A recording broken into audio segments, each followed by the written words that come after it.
एवढं तुम्ही रोजच जवळपास टेंट मध्ये राहताय, राहण्याचा खर्च करत नाही, तर टेंट मध्ये आपण आपल्या गावात जरी कुठं बाहेर राहायचं म्हणलं तरी आपल्याला भीती वाटते, तर दुसऱ्या राज्यात जाऊन एवढ्या लांब जाऊन टेंट मध्ये राहतोय काय वाटत नाही का? आणि सगळ्यात खतरनाक कुठं अनुभव आला जिथं भीती वाटली असेल, टेंट मध्ये राहिलो ना असं घाबरल्यागत झालं? म्हणजे टेंट मध्ये तसे बरेच किस्से आहेत म्हणजे सांगण्यासाठी. त्यातलं म्हणजे मेन म्हणजे मी मुक्तिनाथला होतो. आणि मुक्तिनाथला मी एक नेपाळमध्ये, हा नेपाळमध्ये म्हणजे नेपाळमध्ये मी मुक्तिनाथच्या दिशेने चाललो होतो आणि एक जंगली एरिया होता आणि तिथे एक घर होतं म्हणजे हॉटेल कम घर होतं.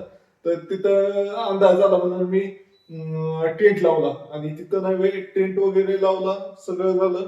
आणि रात्रीची एकदमच कुत्री बित्री बुखायला लागली आणि त्यांनी मला सांगितलं होतं की जंगली कुत्री वगैरे येतात, रातची बाहेर नका निघून.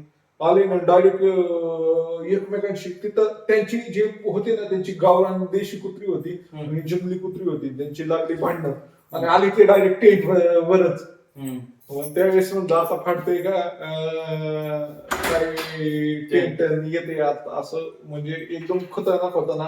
आणि ते जाता जायला मी तिथं रेकॉर्ड पण केलं होतं, तो व्हिडिओ पण टाकला होता की बाबा जंगली कुत्री आले. तर युट्यूबला व्हिडिओ होता, भरपूर लोकांनी पाहिला की बाबा असं टेंट लावला होता आणि रात्री अचानक आणि बरोबर माझं डोकं होतं ना त्या साईडला असं येऊन धडकलं त्या टेंट. अजून अजून भरपूर एक मी -3 डिग्री सेल्सिअस मध्ये टेंट लावला होता आणि तिथं इतकी थंडी होती भयंकर ना.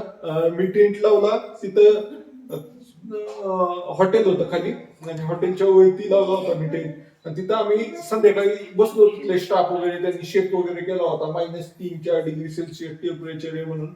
आणि रात्रीची इतकी भयंकर थंडी आणि माझ्याकडे जी स्लिपिंग बॅग होती ना ती 10 degree Celsius, positive 10 degree Celsius मधली. आणि मी -3 डिग्री मध्ये थांबलो होतो आणि असं म्हणजे मी असं झोपलं की इथलं असं वाद आल्यागतच होत होतं. इतके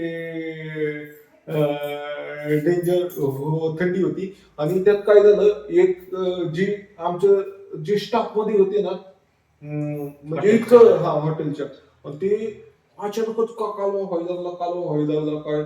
ते जी बाई होती म्हणजे जी एक नवरा बायको होते हॉटेलमध्ये, त्या बाईला दाखवीत बसली रात्रीची.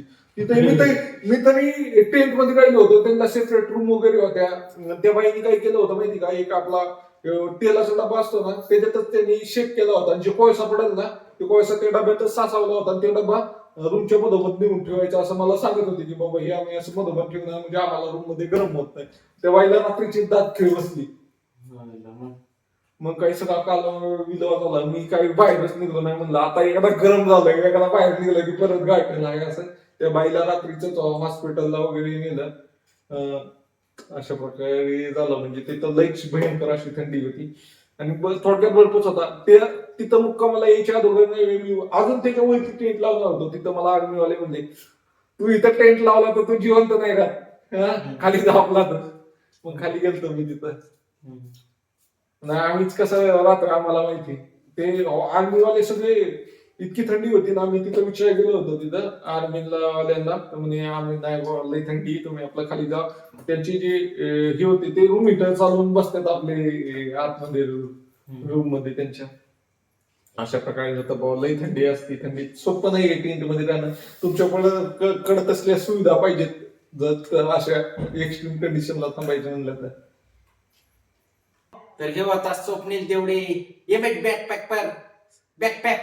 बॅकपॅकर सोलो रायडर एकटा फिरणारा.